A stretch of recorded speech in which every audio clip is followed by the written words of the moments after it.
136일차 현대어 성경 누가복음 1장. 존경하는 데오벨루님, 우리들 가운데서 있었던 일을 기록한 사람은 이미 여럿 있습니다. 그들은 모두 예수의 제자들과 또 예수께서 행하신 일을 직접 눈으로 본 사람들이 우리에게 전해준 그대로를 써놓았습니다. 그런데 제게도 이 모든 것을 처음부터 끝까지 세밀히 조사해둔 것이 있기 때문에 이것을 순서대로 엮어서 당신에게 써 보내는 것이 좋겠다고 생각하였습니다. 당신이 이미 듣고 계신 모든 사실이 참되다는 것을 다시 확증시켜 드리고 싶기 때문입니다. 유대왕 헤롯 때 사가랴라는 사람이 있었다. 그는 성전 제사장 중에 아비야 분단에 속하는 제사장이었다. 그의 아내 엘리사벳 역시 아론의 자손으로 제사장 가문 사람이었다. 신앙심이 깊은 이들 부부는 하나님의 모든 계명과 규율을 어김없이 성실하게 지켰다. 그러나 그들에게는 아이가 없었다. 엘리사벳이 임신을 하지 못하는 여인이었기 때문이다. 게다가 그들의 나이는 이미 노년에 접어들어 있었다. 사가랴는 자기 분단의 차례가 되어 하나님 앞에서 제사장 일을 하게 되었다. 제사직의 관리에 따라 제비를 뽑았는데 그에게 성소에 들어가 주님 앞에 분향하는 임무가 돌아왔다.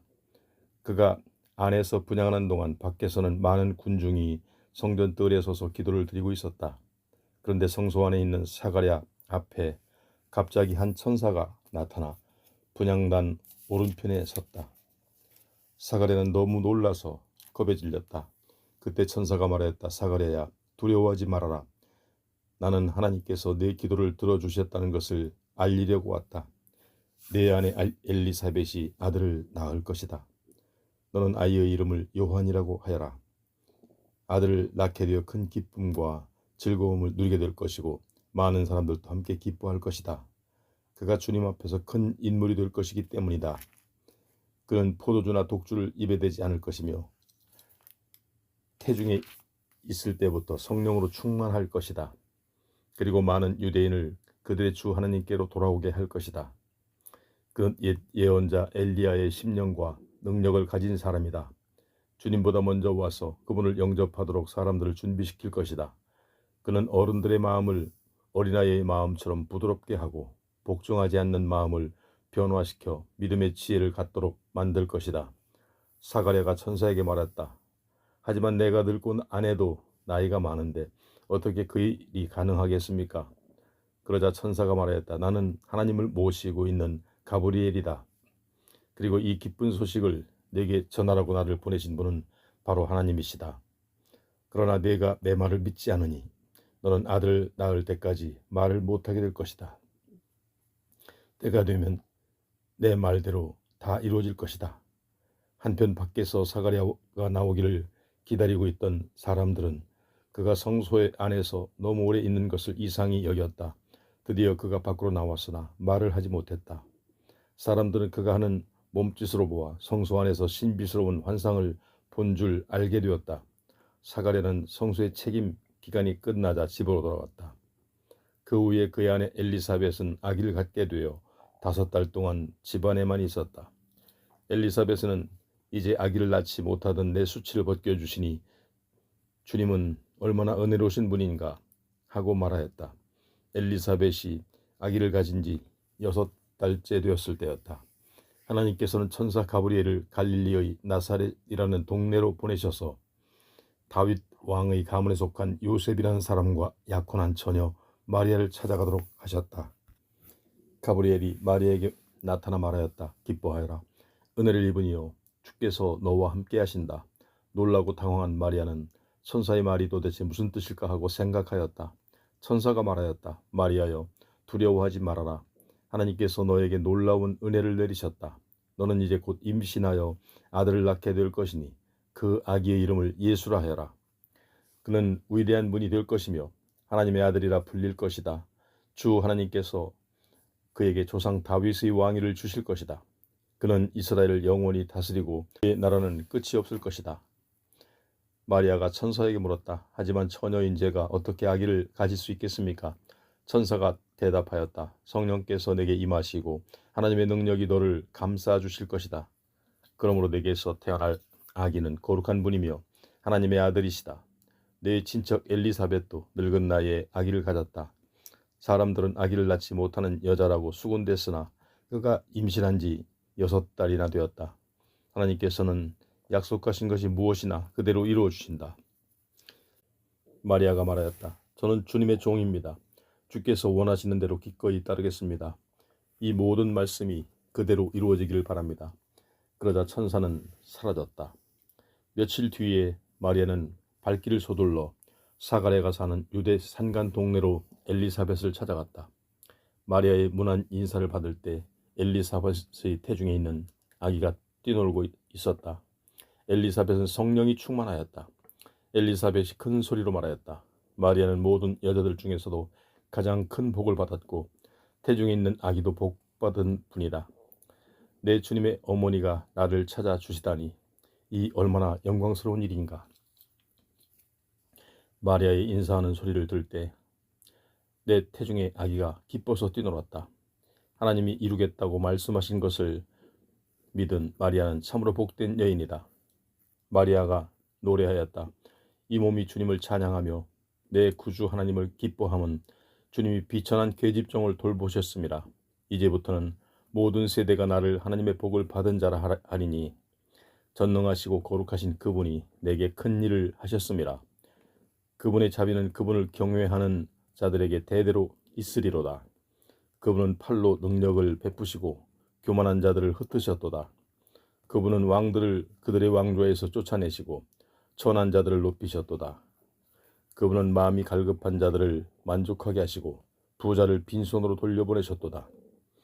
그분의 종 이스라엘을 도우시며 자비를 베푸시겠다는 약속을 잊지 않으셨도다. 우리 조상 아브라함과 그 후손에게 약속하신 대로 그분의 자비는 영원히 있으리로다.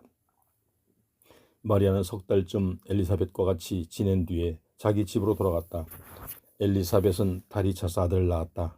그 소문은 이웃과 친척들에게 금방 퍼져나갔고 주님이 그에게 베푸신 은혜를 다 함께 기뻐하였다. 아기가 태어난 지 8일째 되는 날 모든 친척과 이웃들이 할례의식을 치르러 모였다. 그들은 아기의 이름을 그의 아버지를 따라 사가랴라고 부르러 하였다. 그러나 엘리사벳이 안 됩니다. 요한이라고 불러야 합니다. 하고 말하자 사람들은 뭐라고요?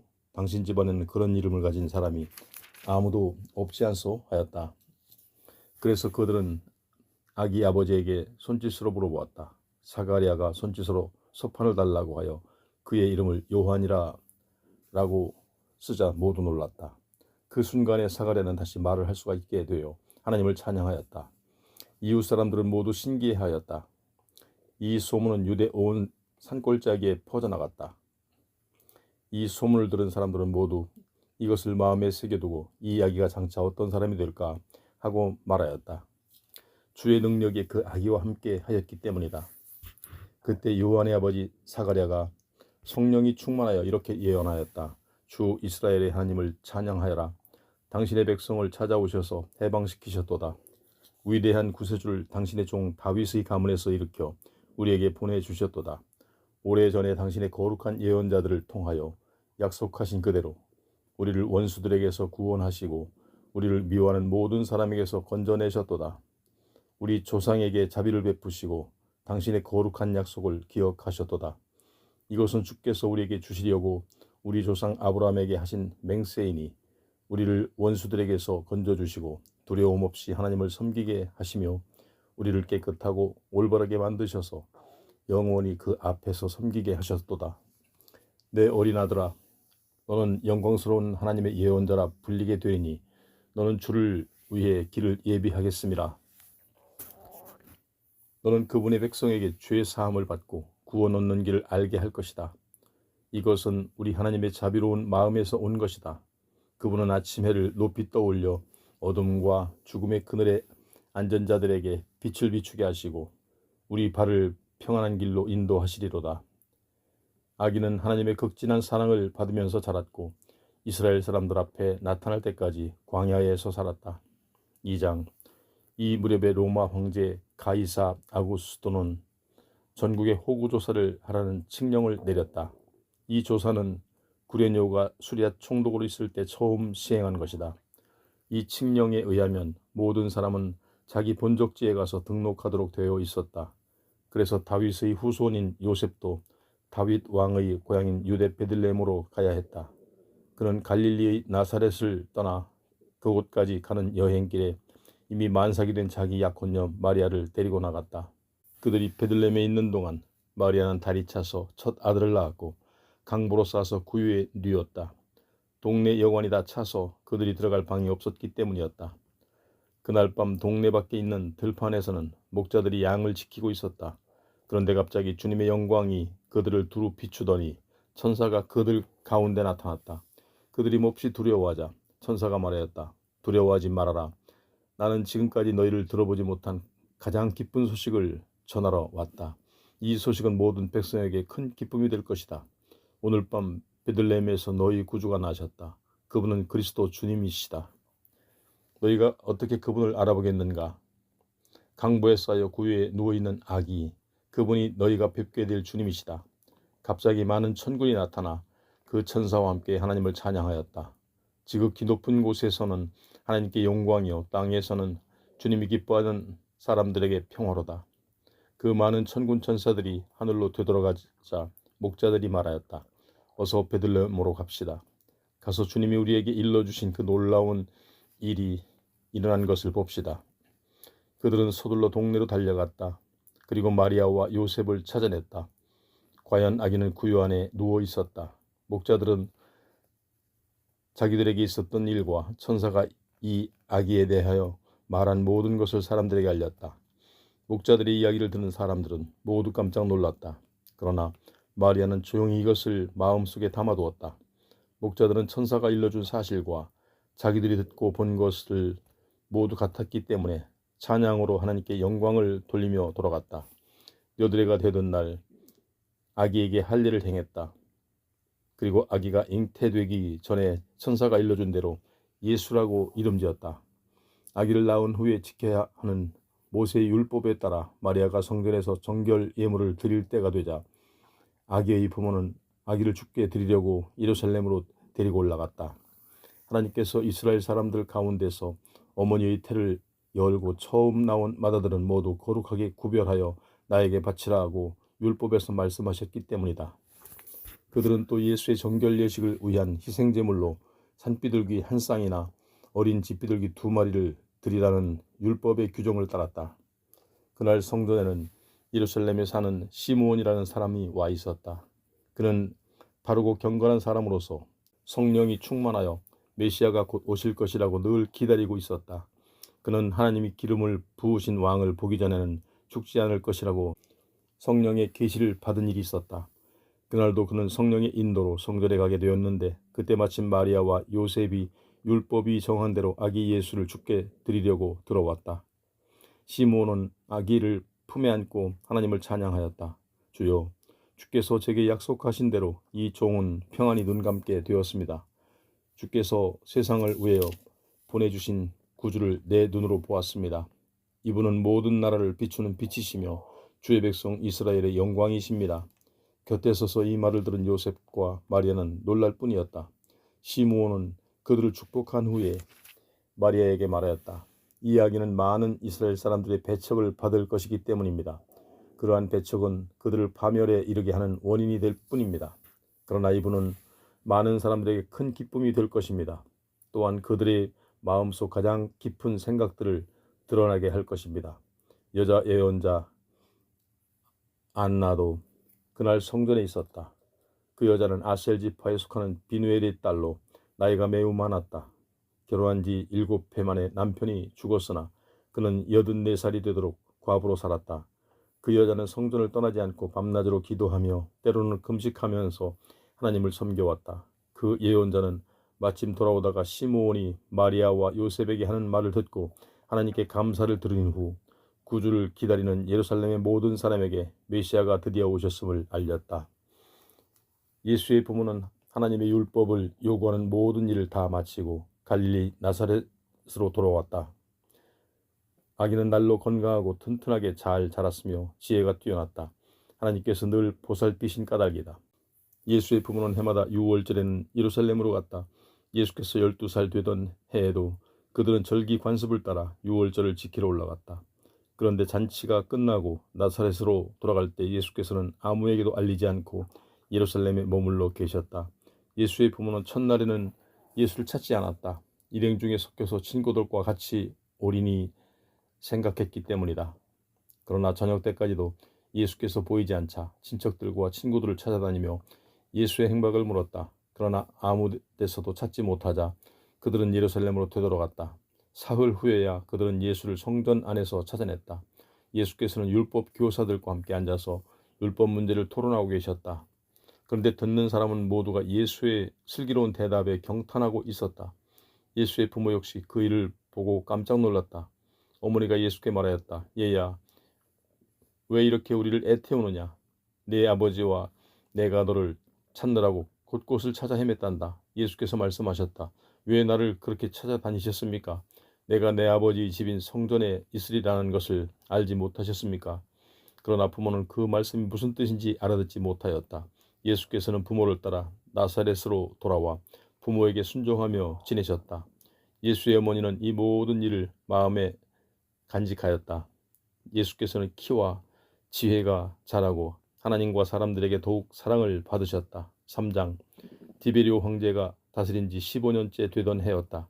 그 당시는 빌라도가 유대인 총독으로, 헤롯이 갈릴리의 분봉왕으로, 그의 동생 빌립이 이두레와 드라고니 지방의 분봉왕으로, 루사니아가 아빌레네의 분봉왕으로 있을 때였다. 그리고 대제사장직은 안나스와 가야바가 맡고 있을 때 하나님의 말씀이 광야에 살고 있는 사가랴의 아들 요한에게 임했다. 요한은 요단강 부근에 있는 온 동네를 돌아다니며 사람들로 하여금 회개하고 하나님께로 돌아올 것을 호소하였다. 그리고 하나님께로 돌아온 증거로 세례를 받아야 한다고 설교하였다. 예언자 이사야의 말대로 요한은 광야에서 외치는 소리였다. 너희는 여호와께서 예루살렘의 성전으로 가실 길을 광야에 뚫어 놓아라. 거친 사막을 평평하게 다듬어서 우리 하나님이 통과하실 큰 길을 닦아 놓아라. 깊은 골짜기마다 흙을 채워서 평지로 돋워 올리고 산과 언덕을 모두 깎아 낮게 만들어서 결국 높은 곳들이 평평한 곳으로 바뀌고 울퉁불퉁한 산봉우리들이 드넓은 평원으로 바뀌게 하여라. 그 길로 여호와께서 영광스럽게 오실 것이니 모든 인간이 그분을 바라볼 것이다. 요호와는 세례를 받으러 온 군중에게 이렇게 설교하였다. 독사의 자식들아, 너희는 진심으로 하나님께 돌아오려 하지 않고 지옥만을 피하려 하고 있다. 그게 바로 너희가 세례를 받으려는 이유가 아니냐. 그러나 먼저 가서 너희가 참으로 회개했다는 것을 행동으로 증명해 보여라. 너희가 아브라함의 후손이기 때문에 안전하다는 생각을 하지 말라. 하나님께서는 이 광야에 있는 돌을 가지고도 아브라함의 자녀를 만드실 수 있기 때문이다. 하나님의 심판의 도끼가 나무 뿌리에 놓여 있다. 그러니 좋은 열매를 맺지 않는 나무는 다 찍혀 불에 던져질 것이다. 군중이 요한에게 물었다. 그러면 우리는 어떻게 해야 합니까? 요한이 대답하였다. 옷 2벌을 가지고 있거든 한 벌을 가난한 사람에게 주어라. 먹을 것이 있거든 배고픈 사람과 나누어 먹어라. 부패했다고 소문이 난 세리들도 세례받으러 와서 물었다. 우리는 많은 죄를 지었으니 어떻게 하면 좋겠습니까? 요한이 대답하였다. 정직하게 살아라. 로마 정부가 정한 것 이상으로 세금을 더 받지 말아라. 군인들이 와서 물었다. 우리는 어떻게 해야 합니까? 요한이 대답하였다. 남을 위협하거나 폭력을 써서 돈을 빼앗지 말아라. 남이 하지 않는 줄 뻔히 알면서 고발하는 일을 하지 말고 또 너희들이 받는 봉급으로 만족하여라. 그리스도가 곧 오시리라고 기대하고 있던 많은 사람들은 요한이 혹시 그분일지도 모른다고 생각하였다. 그래서 그 사실 여부를 묻는 질문이 사방에서 쏟아져 나왔다. 그러자 요한은 이렇게 대답하였다. 나는 다만 물로 세례를 주지만 나보다 훨씬 더 능력 있는 분이 곧 오신다. 나는 그분의 신발끈을 풀어드릴 만한 자격도 없다. 그분은 너희에게 불과 성령으로 세례를 주실 것이다. 그분은 알곡과 쭉정이를 가려내어 쭉정이는 영원히 꺼지지 않는 불에 태우시고 알곡은 곳간에 모아 들이실 것이다. 요한은 이 밖에도 사람들에게 많은 권면과 기쁜 소식을 선포하였다. 한편 갈릴리의 분봉왕 헤롯은 동생 빌립의 아내를 자기 아내로 삼은 일과 그 밖에도 옳지 못한 일을 하였다. 이에 대해 요한이 공공연하게 비판하자 그를 감옥에 가두었다. 이렇게 하여 헤롯은 가뜩이나 많은 죄에다 죄 하나를 더하였다. 군중이 모두 세례를 받을 때 예수께서 친히 세례를 받으셨다. 그리고 기도하시는데 하늘이 열리고 성령이 비둘기 같은 형체로 그분 위에 내려오셨다. 그때 하늘에서 너는 내가 사랑하는 아들이요 내 마음에 흡족한 아들이다 하는 음성이 들려왔다. 예수께서 가르침을 베풀기 시작하신 것은 30살쯤 되셨을 때였다. 예수께서는 요셉의 아들로 알려져 있었다. 요셉의 아버지는 헬리의 아버지는 맏닷의 아버지는 레위의 아버지는 밀기이다. 밀기의 아버지는 얀나의 아버지는 요셉의 아버지는 맏다디아의 아버지는 아모스이다. 아모스의 아버지는 나훔의 아버지는 에슐리의 아버지는 낫게의 아버지는 마앗이다. 마앗의 아버지는 맏다디아의 아버지는 서모인의 아버지는 요색의 아버지는 요다의 아버지는 요하난의 아버지는 레사의 아버지는 수룹바벨의 아버지는 스알디엘의 아버지는 네리의 아버지는 멜기의 아버지는 앗디의 아버지는 고삼의 아버지는 엘마담의 아버지는 에르의 아버지는 예수의 아버지는 엘리에서의 아버지는 요림의 아버지는 맏닷의 아버지는 레위의 아버지는 시므온의 아버지는 유다의 아버지는 요셉의 아버지는 요남의 아버지는 엘리야김의 아버지는 멜레야의 아버지는 맨나의 아버지는 맏다다의 아버지는 나단의 아버지는 다윗의 아버지는 이세의 아버지는 오벳의 아버지는 보아스이다. 보아스의 아버지 살몬의 아버지는 나손의 아버지는 아미나답의 아버지는 아드민이다. 아드민의 아버지는 아니의 아버지는 헤스론의 아버지는 베레스의 아버지는 유다이다. 유다의 아버지는 야곱의 아버지는 이삭의 아버지는 아브라함의 아버지는 테라의 아버지는 나홀의 아버지는 수룩의 아버지는 르우의 아버지는 벨렉이다.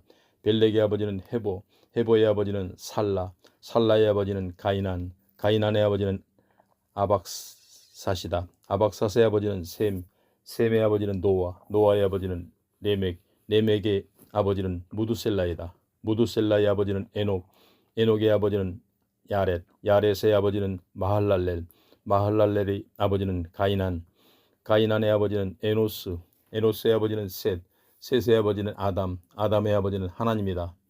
4장. 예수께서는 성령이 충만하여 요단강을 떠나 성령의 인도로 유대 광야로 가셨다. 그리고 거기서 40일 동안 마귀에게 시험을 받으셨다.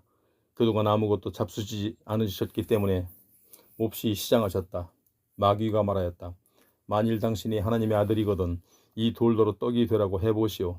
그러나 예수께서는 말씀하셨다. 사람이 떡으로만 사는 것이 아니다 라고 성경에 기록되어 있다. 마귀가 예수를 데리고 높은 곳으로 올라가서 한순간에 세상에 있는 모든 나라들을 보이고 나서 말하였다. 내가 이 모든 나라들을 당신에게 주어 권세와 영화를 누리게 하겠소. 이것은 다 내 것이니 내가 원하는 사람이면 누구에게나 줄 수 있소. 그러니 당신이 무릎을 꿇고 내게 절하시오. 예수께서 말씀하셨다. 우리는 하나님께 예배드리고 그분만을 섬겨야 한다. 성경에 그렇게 기록되어 있다. 그러나 마귀는 예수를 데리고 예루살렘 성전 꼭대기로 올라가서 말하였다. 만일 당신이 하나님의 아들이거든 뛰어내리시오. 성경에 주께서 네가 어디를 가든지 주님의 천사를 보내 보호하게 하시니 그들이 두 손으로 너를 꽉 붙잡으리라고 하지 않았소. 예수께서 말씀하셨다. 성경에 주 너의 하나님을 시험하지 말라고 하셨다. 마귀는 모든 시험을 끝내고 잠시 동안 예수를 따라갔다. 예수께서는 성령의 능력이 충만하여 갈릴리로 돌아오셨다. 예수의 소문은 곧 그 지방 모든 사람들에게 퍼졌다. 예수께서는 여러 회당에서 설교하셨으며 듣는 사람마다 예수를 찬양하였다. 예수께서는 자기가 자라난 고향 동네 나사렛에 오시자 전에 하던 대로 안식일에 회당에 들어가 성경을 읽으려고 일어나셨다. 예언자 이사야의 책에 받아든 예수께서는 이런 말씀이 있는 곳을 펴셨다. 주 여호와의 기운이 나를 휘감아 돌았다. 여호와께서 내게 기름을 부어 예언자로 세우시고 불쌍한 사람들에게 기쁜 소식을 전하고 마음이 상한 이들에게 새로운 용기를 일으켜주고 감옥에 갇힌 이들에게 자유를 선포하게 하셨다. 우리 하나님 여호와께서 우리의 억울하고 원통한 일을 다 풀어주시며 슬피 오는 모든 사람을 위로해 주시는 은혜의 시대를 선포하라고 주께서 나를 보내셨다. 예수께서는 책을 덮어 시중 들던 사람에게 돌려주시고 자리에 앉으셨다. 회당에 모여있던 사람들의 시선이 모두 예수께로 향했다. 그러자 예수께서 말씀하셨다. 이 성경의 말씀이 오늘 이루어졌다. 거기 있던 사람들은 모두 경탄을 금치 못하였다. 그리고 그분의 입에서 나오는 은혜로운 말씀에 놀라 어떻게 이런 말씀을 하실 수 있을까? 이 사람은 요셉의 아들이 아닌가? 하고 수근거렸다. 그때 예수께서 말씀하셨다. 아마도 너희는 의사여 내 병이나 고쳐라 라는 속담을 내게 들이대며 가버나움에서 행한 것과 같은 기적을 고향인 여기에서도 해보시오 하고 말할 것이다. 그러나 내가 분명히 너에게 일러둔다. 자기 고향에서 환영받는 예언자는 없다. 예언자 엘리야가 시돈의 땅에 있는 사렙다 과부를 도운 일을 생각해보라. 그 당시 3년 6개월 동안이나 비가 오지 않아 온 땅에 기근이 계속되던 때 도움이 필요한 이스라엘인 과부가 많이 있었으나 엘리야가 보냄을 받은 것은 그들이 아니라 이방인 과부가 아니었느냐. 또한 엘리사는 도움이 필요한 이스라엘인 나병 환자들이 많이 있었는데 그들을 제쳐놓고 오히려 수리아 사람 나아만을 고쳐주지 않았더냐.